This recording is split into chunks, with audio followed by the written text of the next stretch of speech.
It's great to see you. I'm very excited to be able to do a live with you today, and so is Freya. Say hi to everyone, Freya. So I hope you're all well, and it's been a bit of a crazy year this year. And I thought today I'd just talk about some of the progress I've been making with Freya, and some of the new opportunities that have come up since we've come out of lockdown in Victoria.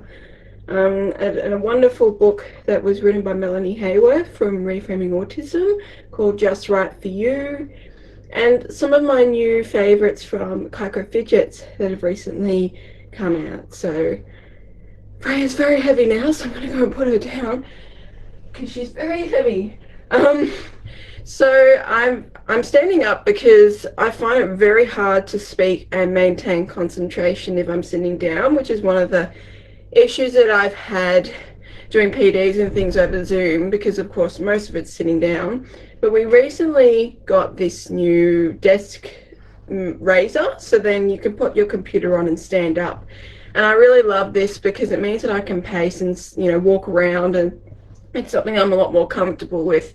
So I thought I'd try it out today rather than just sitting down. So Freya is going really well with her training. She is now accompanying me out to cafes, restaurants, even the hairdresser on the weekend, which was really exciting. And we're just really trying to socialize her and expose her to a lot of very high distraction environments to get her used to these experiences, and hopefully she will learn that it's a good experience. So we've been trying to do it gradually and really reinforce when she has been calm. So often what I'll do is we bring her along a travel mat, and it folds up, and we put it on next to me or under the table if we try to. We're at a cafe. And we're really just reinforcing her staying on the mat. So every time she drops on the mat, I will give her a treat. I won't continue to treat her just because she's been clicker trained. So if I do it too much, she's always looking for the next treat. So I'm really wanting her to just relax and be calm, which is really hard. I find those sorts of environments hard myself, hence why I got her.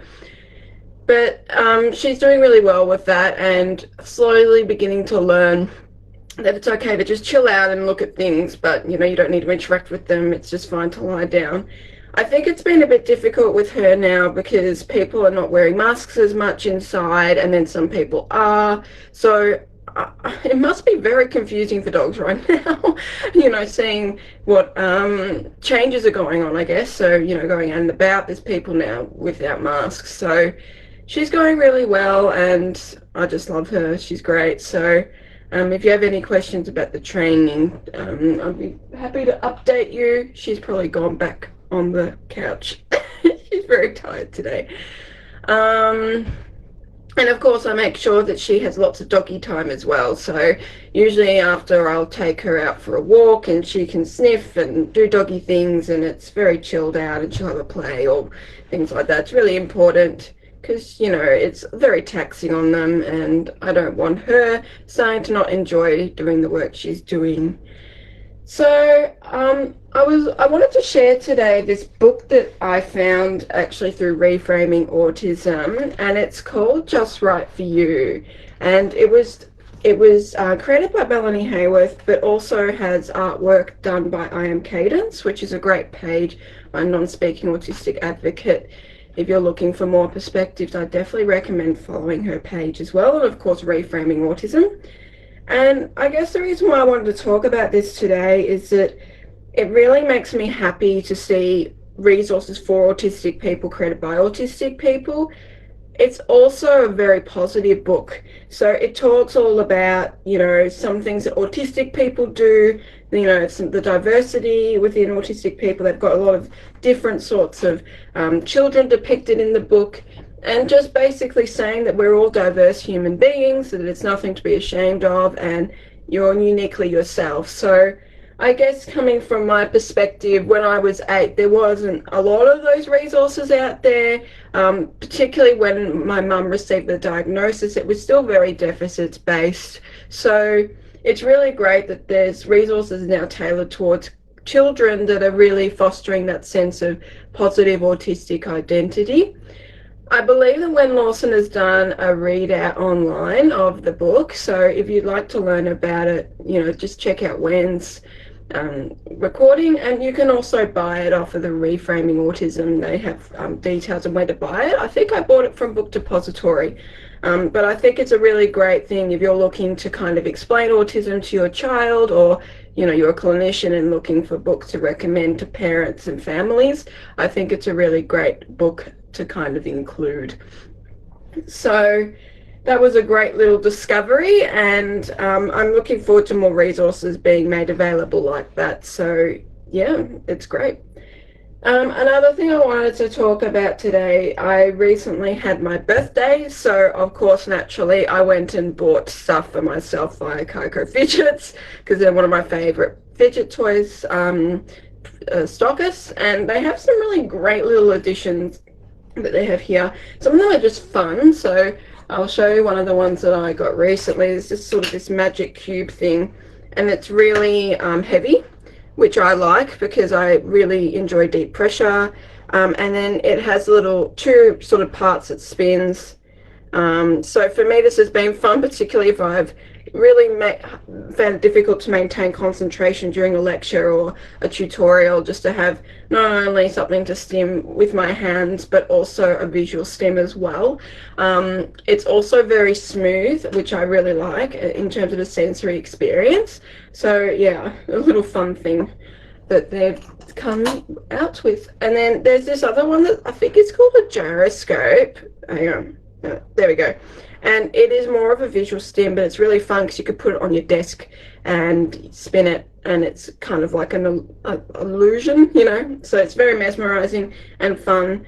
Although Freya was very concerned about the sound at first. She was not sure where that was coming from. So it was quite funny. And then one of the other ones that I really love is the Smooshies range. So they're squishy sort of balls. And of course, I've naturally bought the Pegacorn because I'm obsessed with them. So I really love this because it's very soft, and you can squeeze it, and it's not too big either, which I really enjoy. And it's just really fun. And then sometimes I'll play around with the top bits here, and even just swish it around my head and stuff. So it's really grounding. I really like this toy. And they also have a jumbo variety, which are a bit bigger. So that's also a unicorn, and that's really fun because you can really get in there and squish. I always worry that I'm going to pop these things because I have in the past some liquids come out, but so far these are pretty hardy. I've dropped them and things. So yeah, definitely recommend this one as well. But one of the major ones that I've come across that I really enjoyed are the Spikies range. So one of my coping mechanisms that's not probably great is that I tend to pick my skin and my nails, and it's gotten to the point where it's actually starting to kind of practically interfere as well. So I've been trying to find similar sensory experiences to redirect myself, but in times of stress, I'll revert back to old habits. So I guess I really like the finger spiky. It's quite an unusual sensory experience. I wasn't sure about it at first, but it's sort of grown on me because it's kind of a reminder to myself to keep focus and that there are other things I can play with. Sometimes it's really hard to do, and I'm not going to lie, it's a work in progress, but I really like this. So I usually put it on my pinky and I'll type on the computer or do my work or art or something like that. And it just reminds me to keep centered and grounded, which is really good. And they've recently come out, I believe this is a new product of theirs, which is a medium wrist spiky, which you can put obviously on your wrist. And so I tried this and I was really surprised how calm it made me. So you put it on your wrist like this, and basically whenever you're feeling stressed, you can roll it up and down your arm. Now I really like this because it provided me deep pressure, but it wasn't too much. So I found the small one for myself was a bit too constricting, but of course you'll have to find your own size. So they have a variety of sizes on their website. It really just depends on your own sensory sort of profile. I had to experiment a bit, but I really love this, so I'll often just keep it on my hand while I'm studying. And it's been really helpful for me. And they also have some wrist weighted blankets as well, so if you're not really keen on this sort of spiky feeling, they also have some other, options out there and sort of information on what might help you on the website. But I'm very excited because I'm hoping that it will provide me a similar sensory experience, and I know that other people I've talked to who've used these products have found it very helpful, particularly when you're doing things where it's really easy to pick your skin or whatever. So if you're sitting at a computer or watching TV, even reading a book, it's really easy when your hands aren't occupied. So it's been really helpful for me to kind of experiment a bit and then, learn about what can help other people as well. We're all different, but, it could help as well. So, yeah, that's why I often draw as well. So if I'm listening to someone or, focusing in class, I'll often doodle because I need something to do with my hands. Otherwise I get bored or I'll lose concentration or get anxious and revert to other coping mechanisms that I don't really want to revert to. So, yes, so that's about the state of play from that point of view. Yeah, I don't really know what else to add from that perspective, but I'd be very interested to hear about your experiences during these past couple of weeks if you're in Victoria, hear about where you are. And I guess from my perspective, it's been mixed feelings transitioning back. So a few weeks ago, Melbourne came out of lockdown again, which was great because I was finally able to go back to dog training and go out to places and things like that. But it's also difficult for me in another sense because it feels like I'm constantly transitioning. And I guess from that perspective, it's been a bit tiring to try and keep up with it all because I guess transitioning for me is something that I struggle with anyway, but all of us have had to do a lot more of that this year. And I found even some of my neurotypical connections have found that a struggle as well. So I guess what I'm trying to do at the moment is just really focus on the present. I've been doing a lot of walking. I've been spending time with Freya at home. I've been trying to do some study because I've got an exam coming up. So that's given me a bit of a focus.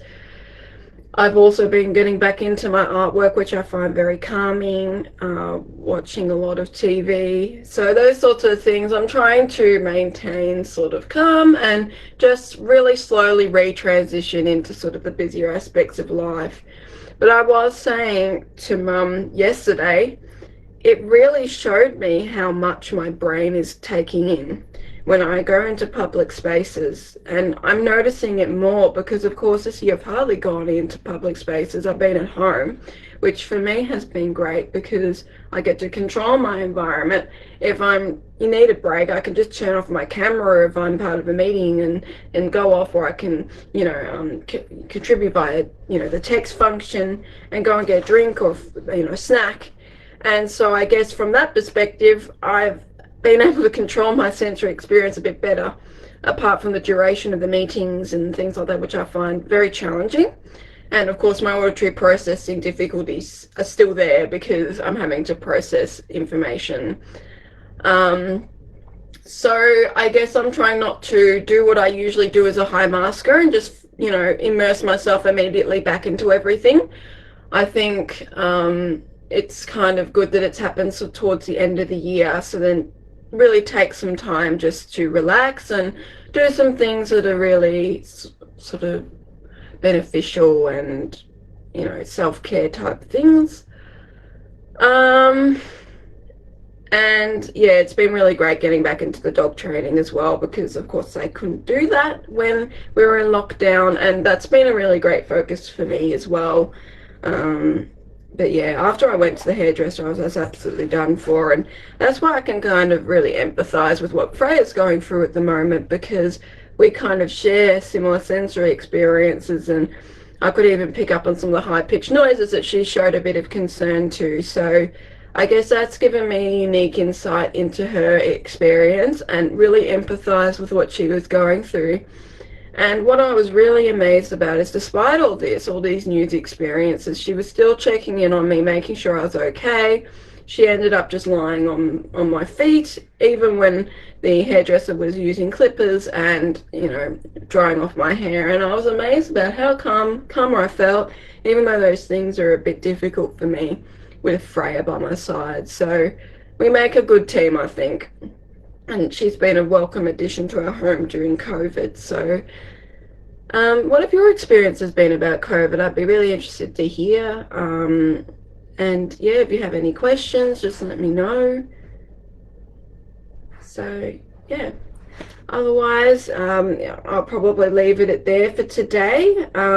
If you are interested in having some more of these live sessions, just let me know and I can answer specific topics you might have, or questions you might have, or things that you're interested in learning about more. I should mention that we are going through Mind Dog for our assistance dog training. The reason I chose Mind Dog was that they're all positive training. So what that means is they don't use corrective or aversive methods of training like, you know, verbal reprimands, things like prong collars, things that really are correcting the behavior you don't want. So instead, Mind Dog are keeping up with science-based methods which show that actually positive reinforcement is not only more effective, but it doesn't have those associations with the negative emotional sort of trauma that you get from punishment. Oh, thanks, Chrissy. Thanks about the comment about my hair. I got that done on the weekend, so that was a bit of fun. I love the color purple, so I thought, why not have it as my hair color? But yeah, so Mind Dog I really like because they also allow you to train your own dog, which I understand is not possible for everyone. But for me, I really wanted to have that bond with my dog, and I also already have a trainer that I do positive training with. But yeah, I'm really enjoying the experiences that are coming from it. I'm finding I'm more motivated to go out and about now that I can do stuff with Freya in a more structured setting. And we're actually going to the shopping centre on the weekend, which I'm a bit nervous about myself because I've never been good in shopping centres. But based on Freya's reaction the last time when she went to a sort of shopping centre, I think she'll be fine. It's just more the human that has the issues. So we've been we went on a train, the last training session, which was pretty exciting. So we went on one stop and then stopped at a cafe and then went back. She was fine. I was amazed at how well she's done. I think she's a really resilient little girl, but I think we've tried really hard to really set her up for success and have positive experiences, and also respect when she's gone, you know what, I don't want to do training today, I just want to have a sleep, or you know, not being comfortable with the environment. We've just taken her away and tried to give her a positive experience and reassure her that it's okay. So I guess because I have used different methods in the past with regards to walking and, you know, training in these environments, it's really given me a unique perspective into how effective it is. And it does require more patience in the sense that the progress might be gradual, but you can see that, you know, the dogs come out with a lot more confidence. You know, Freya's really, you know, well-rounded. She's developing strategies to regulate herself. And she also has to trust in me, you know, and that helps me as well, because when she goes to look for me for reassurance, it helps me look to her for reassurance. So we're really a team in the best sense of the word. So yeah, I'm really looking forward to doing more of the training. We still have about, let's see, almost 9 months, a bit more, about just getting used to these environments. And then she'll go for her public access test, which will involve her going to a shopping centre and doing some cues like staying on cue, or walk away. She'll go on a lift, which she's already done. She'll have meat dropped next to her and she'll have to leave it. So really challenging her and making sure she's ready, because then eventually I want to take her to uni and things with me, which of course is a lot more high stress. So Mind Dog are really passionate about putting the dog's needs at the forefront of the training, and they're very understanding. So if we're not quite ready when the public access test is conducted, we can wait another 6 more months and redo it. Sometimes dogs just need more time. So yeah, it's been really great for both of us, and I really appreciate this type of training too from my perspective, because as I said, when I'm trying to sort of take in all the sensory challenges I have, it means that I need a bit more support as well, helping her transition. So that's why I often have my trainer take me to those more high distraction environments before I start doing it myself. And then I might have my carer, also known as my mum, come with me, and just, she'll sometimes remind me about, staying calm and it's okay. So I think if you're looking for yourself or maybe your child at different options, I definitely recommend having a look into Mind Dog. And if you go down the training route, please make sure that they use only force-free positive reinforcement techniques. If anyone has any questions, let me know. I am drawing an absolute blank on what to talk about today. I'm a bit tired, but that's okay.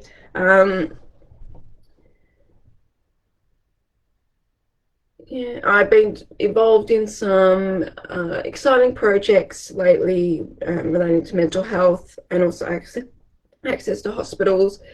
So hopefully eventually I can share a bit more about that.